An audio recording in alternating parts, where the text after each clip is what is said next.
in the latest research, both from MIT and Cambridge, they actually showed that the more you use AI, the more your cognitive abilities decrease. So we're still keeping that primitive brain in this modern world. Our brain has not evolved for 100,000 years. So, and now we hit the walls. I threw away, literally, all of my books about self-help, all my books about prayers, all my book about meditation and stuff. And instead, I started to read anthropology books.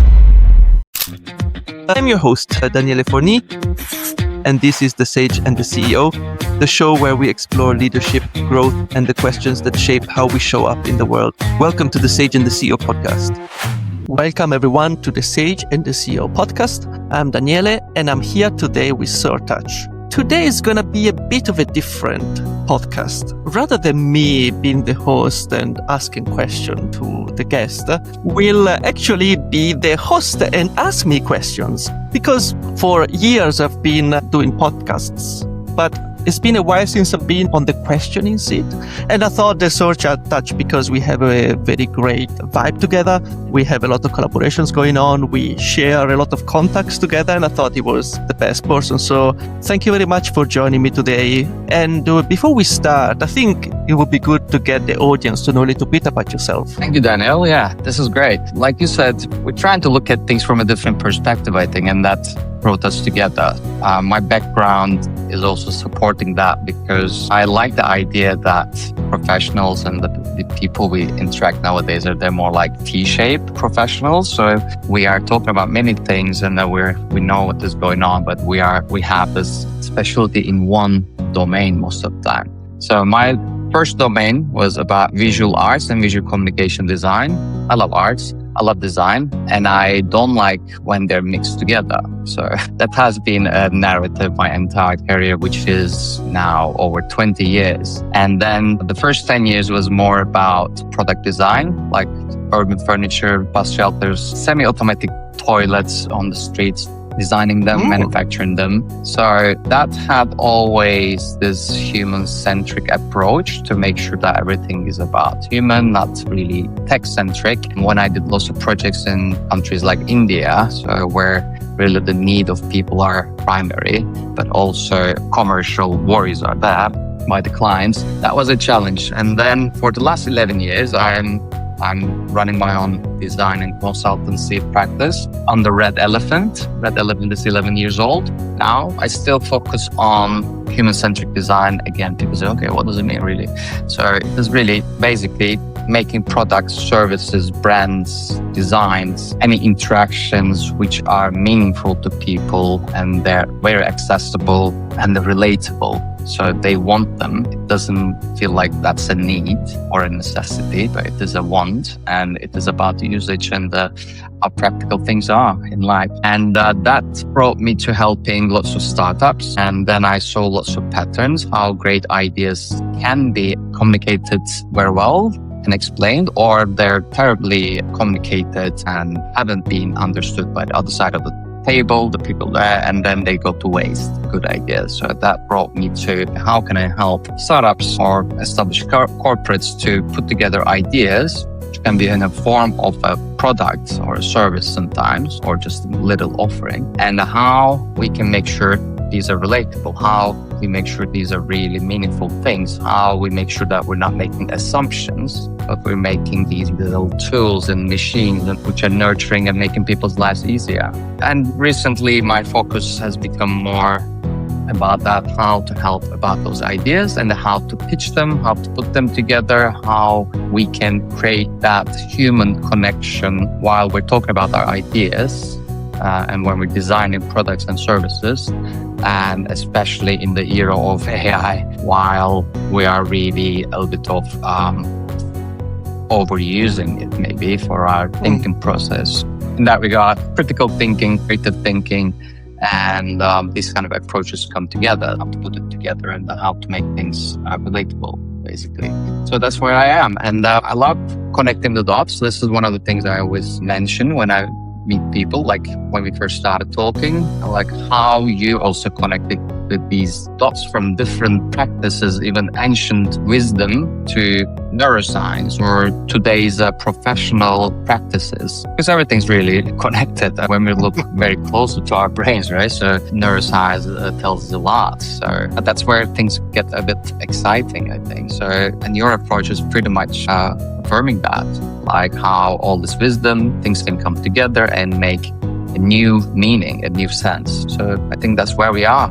And we need more and effort and space, safe space to talk about these things, I believe. That's absolutely true. And I like that you mentioned critical thinking. If you talk about in the latest research, both from MIT and Cambridge, they actually showed that the more you use AI, the more your cognitive abilities decrease, because you don't stay anymore there to think and to ruminate on a topic, on a situation. And this is something that definitely we need to reintroduce to the world. And also, I think it requires a lot of self-awareness. You need to be aware of who you are. You need to be aware how you come across. You need to have the kind of like third person kind of like view when you look at things. Because again, not necessarily is AI, but the modern world is quite, we look at ourselves as being centric to it. Instead, sometimes we should just try to come out a little bit, zoom out, and see actually where do I fit, what do I do? And I think it's nice that you said that, because it's both at the core of coaching, but also it seems like at the core of design. What you're saying is reminding me actually, this word I'm thinking a lot nowadays, and it's a bit about unlearning things. And that's, your story is a bit overlapping with that, I believe. So I want to know how much unlearning you have to do when you left that corporate world, HSBC, and all those systems and the relationships. And what did you have to unlearn so that you create your own new coaching approach, let's say? And what kind of methods or ways worked, you think? How do you approach your clients or whoever you're talking to? That's interesting, because when I think about unlearning, I always remind myself of when I was learning Kung Fu. And when you start with a new master, you cannot just basically pick up where you left with the other master, with the other school. You always have to completely become a child again, effectively. You need to unlearn, destroy everything so that you can reconstruct it in a slightly different way. Because again, when we talk about coaching, for example, I strongly believe we need a system, we need a framework, something that is on its own consistent. And to me, this, when it comes to coaching, is two things together. The first one is psychology and research. So it needs to be something that has to have some scientific basis to it, because we cannot just try, just have a go at it and see how it goes. It needs to really be founded on some solid foundations. In addition to this, it's about, I don't know whether I call it energy, whether I call it in the Gestalt, psychological, sort of school of thought, the here and now, but effectively that ability to read the person, to read the energy that the two of you are building at that point in time, so that you can maybe use it, maybe read it, maybe get some ideas of what to ask next, what kind of advice and suggestion you could tell the client. So these two things, I think you cannot just be a scientific coach or a scientific consultant. At the same time, you cannot just be like a vibe coach. You need to combine the two together, because at the end of the day, it's important to have a system, sort of like, it's like a playground. You need to have a playground that has got limited borders, limited toys, but then how you use the toys is down to you. That makes me think about Human Spikes Labs. So you started describing it as a HR tech firm. Is that right? So, but it is diagnostic tools it is using to especially diagnose, not diagnosing, but yeah, what Human Spikes Labs do. Is it a diagnostic tool? Is it a set of approaches around that, especially for neurodivergent high performance? How do you put it together? How can you formalize it? So it started quite organically, because when I started to coach, which was probably 6 months ago, when I said like, I want this to become my career. So I wanted to do it very consistently, keeping logbooks, making sure that I read, and then I started to go to Cambridge to advance my education on these. As I was having this conversation with my clients, I started to realize that I needed something to help have those conversations. On the one end, at the beginning, I started with a couple of assessment tools. effectively try to call out, I call it the spikes, that's why it's called the spikes lab, but effectively they're those traits so that I can build a caricature of the person. Of course, this is not 100% true, it's not a mirror, but it's just a way to call out certain characteristics of the person I'm talking to so that we can have a conversation about play them back to them.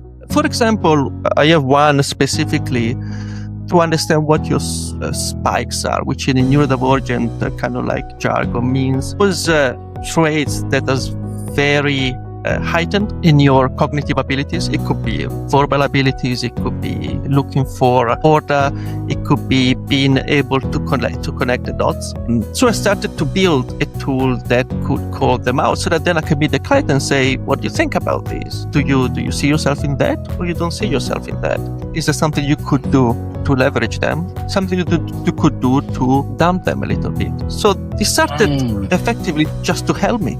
And then this brought about building of actual tools. I do a lot, it's very important for me, values. Because when we look at our life, we always look at our life through goals. I want to become rich, I want to become successful, I want to have a family. Whatever that is your goal, I want to be happy. But we often forget what the motivation is. Wait a second, you want to become rich, but why? What's your value? What's your motivator that is getting you there? Is it because you want to have freedom?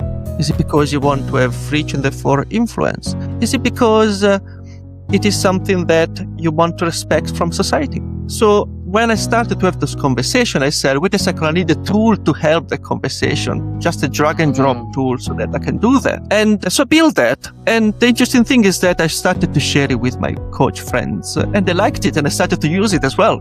So I said, wait a second, this is not just something for me, it's something that I can actually put out there for people to use if they want to. And lately, I have introduced AI into it because one of my passions is software development, but not mainly because of the structure of software development, which I find particularly boring. It's just the ability to create something from scratch, to create a product. And now, for example, I have a tool that is going to go live this week, which by the time this podcast is out, is going to be live. Basically, you can just put in your LinkedIn profile and it gives you a very automated and complete score. It gives you suggestion of what you should change depending on what your goals are. Little by little, every week I add something, either because I need it, either because I talk to somebody and say, wait a second, I'm sure that can be done, or simply because somebody in the coaching community today, I'm struggling with this. Do you have some ways that we can automate it or do something about it? So, in short, basically started very organically. I had a need, I had an idea, and I said, how hard can it be to build a tool out of it? And now I think I created 35, of which 14 or 15 are live. Yeah, brilliant. Again, yesterday I was at this event and we were talking about how sometimes people focus on these problems, which are actually the wrong problems they try to solve, right? So they spend sometimes like days and weeks and years sometimes. They think they're solving something, they're working on something. And sometimes without this diagnosis or some solid evidence or some conversation to unearth these efforts go to waste, don't they? So we see those and people after years and years and people not say, oh, wow, I was seeing it different. I was working on it, wasting time on it maybe. So does this kind of diagnostic help with that? Like, so all right, this is the area, this is the topic, this is the part of me that I want to focus on, because this may unlock and make other things better, and make my life easier. Do you see it like that? Is it like a door opening doors to other spaces? How does that work? How do you create that vision? For some years now, I decided that I only do things that I'm passionate about. So I really started to say no to certain things, and I started to invest time and effort in things that I would do regardless of the outcome. And for me, creating these little tools is something that I would do in the free time anyway. So even though, as I said before, I have 34 tools that are out that I created, but only 13 are live. To me, it's like, yes, I had the passion to build all of those, but then when you actually have a bit of self-criticism, when you have a bit of critical thinking, like only these one actually might be useful. But I do not regret having spent the time to do the other ones. On the one hand, because I learned something by doing them, and two, because sometimes it's good to fail. it's good to say, look, I tried to do this and it doesn't work right now. Doesn't mean that it's not going to work next year. Doesn't mean that it's not going to work next week. But it's important to me to sort of like to keep on creating. But again, it's a perspective. Like I would have done it anyway. So I don't feel like it's something to regret or something to waste. So we learned from those findings anyways, right? So sometimes the answers or sometimes the questions, the way they make us think brings us another answer than the actual answer. Sometimes how is more important than what, which is the answer. It goes back to the analogies that you used about the doors. You do something, you fail. The next door is that you learn that has failed. Or it could actually bring you to having met a person, you met a couple of people that have told you, no, that doesn't work. But they might tell you what might work next. So there is another door that comes afterwards. So I don't remember the psychologist, but when we talk about change, when we talk about progress, a good way to look at it is like it's a spiral that keeps on going up. Because effectively, yes, you might be slow, be around, but in a way or another, there is no way to go back in time. You can only go forward.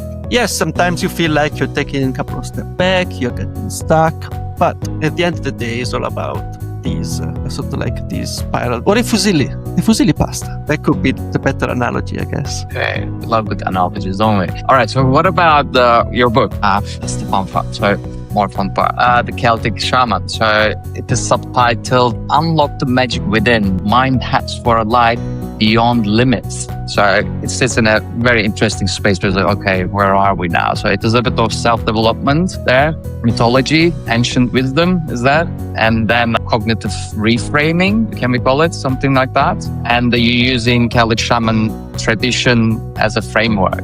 Is that right? Use it as a framework and you make it more accessible. But how do you make it accessible to, these professionals like you were one of them, like very data trained, very logic. Yeah, this is the way we do things. And how this ancient wisdom is becoming practical to this kind of mindsets, instead of staying as a theory, but becoming more practical. Well, I guess if you start talking about spirituality and meditation, I think neuroscience and research is quite behind. I think is a mix of having problems with measuring the effect themselves. So that like our machines are not trained enough to measure certain things set up in our brain. However, we all know, because in a way or another we have tried, we've done it, that either spirituality can be in the way of a religion, it can be in the way of a meditation, it can be in the way of a physical exercise, brings us closer to another dimension that is not just flesh and blood. There is something else. Get that there is something else. And to me, it's been like a long, long journey to get to the point that there is a massive journey ahead as well, because I've always been fascinated by what's out there. Surely magic is real. There should be something that we cannot explain, but that can fascinate us. So I spent most of my life, especially my teens and 20s, just trying everything. I went to a little Tibet to look how Buddhists live. I learned Kung Fu. I learned Feng Shui. I did a lot of Catholic retreats of meditation and prayers. I still do yoga right now. So I really started to try up a lot of different things, including biohacks and stuff like that, because to me, all of those things is part of the same world. It's about how can our brain works. How can we use our brain better? When I I ran out of things to discover, I thought to myself and I asked, okay, all of these things that I'm looking at is something that is born out of modern society or interpretation of modern society or something ancient, effectively. And the question that I had is that, wait a second, but what was there before society? 10,000 years ago, how did hunters and gatherers, live, and what they believed in and what not? I threw away, literally, all of my books about self-help, or my books about prayers, or my book about meditation and stuff. And instead, I started to read anthropology books, because to me, that was like, let me see what people used to do. Like, surely there is something there, that there is some insights there. I wasn't looking for an answer, but I was looking for some insights, something to think about. And by going through the road, which is sort of like setting aside the structure that humanity has built, society, connection and stuff. I started to actually see what's at the core of us, which is effectively it is an amazing brain that can think and visualize things much better than anything that we can do. And the other thing is that our brain has a lot of things inside. We can call it brain, we can call it soul. Doesn't really matter. Our body has got some things inside that are so hidden. So the goal is to find a way for us to discover them. And that was absolutely fantastic. And this then sort of like brought me actually to get my Reiki level 3. Oh, wow, okay. What happens at level 3? Level 3 happens that you learn more things that you can heal people. It's just different levels of healing. But again, there was like something that I wanted to know more about energy. I wanted to know more about how my energy can affect yours. How can the world energy can heal and help people? So I went down the road as well. In short, I think it's not controversial to say that we're just not flesh and blood. There is something else. Then I used my own journey, my own approach to find what is that something else. And I wrote it in the book just to give some ideas of how people can unlock or discover those things that are deep, very deep inside themselves. But again, I'm sure that there are so many other ways that people can explore. Yeah, it is including a bit of excavation, digging deep, a bit of unlearning. Yeah, what you're saying is, I think it is related to how our brains are not actually evolving as fast as we would anticipate. So they didn't evolve much since, right? The research shows that brain doesn't evolve in like 100,000 years, that much. So we're still keeping that primitive brain in this modern world, and then we expect things to go normal. It doesn't, does it? So, and then we hit the walls, and then what happens? And with your methodology, what you're trying to do is that correct? Like you're saying, okay, this is what's happening, but basically at the basic level, everything's the same. Your brain is the same. Well, let's go undo things and see what is really at the bottom of this, right? Is that your approach? Yeah, basically it is an extreme unlearning. I need to try to unlearn how to live in a society, how to be a human being that dressed with a shirt, with a jacket. So to like go back to where we were. We went together to that event a couple of last week where, again, all of what modern neuroscience is doing is discovering is that, as you said, our brain has not evolved for 100,000 years. We still have those flight, freeze reflexes that are innate in us because that's how our human brain works. Maybe I'm a bit extreme. I try to deconstruct everything because I want to go to the core of it. But I think it is an extremely valid approach. And what I'm doing now, there is a book that will come out probably either in a couple of weeks or a month that I am finishing up, where I'm teaching neurodivergent people how to meditate because their mind works differently. In that case, actually, to write the book, I actually did a lot of research, try to understand the cortisol, try to understand how the various parts of the brain work with each other, the prefrontal cortex and amygdala, all of those things. Yeah. Because again, I had to learn my own techniques by myself, so I put together these techniques, and then I tried to discover why do they work. Effectively, go a bit backwards, rather than saying because our brain works like this, then these techniques work. So let's go back and see why it does. Yeah, which was quite interesting. See, so is this what's next on your agenda? What's you're focusing on? Helping neurodivergent people with meditation techniques. As I mentioned before, it is something that I would do regardless of what's the goal there. I just wanted to share my story. Like, to me, these techniques works. And then I test them with some very helpful volunteers, and I got the feedback that they work. And I let me put it together in a book. It might be useful for people to know. Again, I would have done it anyway.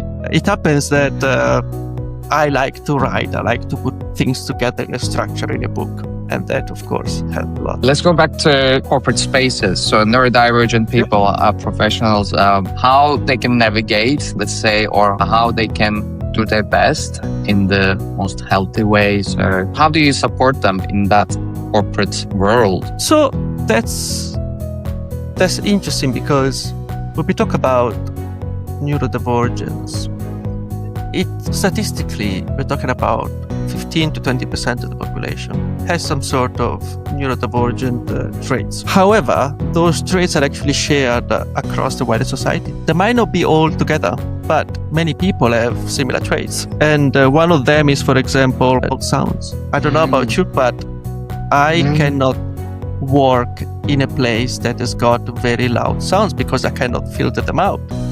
Or I cannot work in a place where people are talking to each other next to me because I cannot start to listen to what they're saying. If it is good gossip, wonderful. If it is something that is not interesting, it is a bit distracting. Especially in the corporate space, what I'm doing right now, I'm putting together, and it's available on my website, a series of modules of things that I can either teach through classroom training effectively, so with materials, slides and things, on how to change the workspace, how to change the way that people work to be more inclusive of neurodivergent traits rather than just neurodivergent people. But also I am expanding that area also to include a bit of maybe let's call it mindfulness, maybe let's call it a bit of a different way of taking decision, of doing things. Simply because I think, especially in corporate, there is a lot of research out there.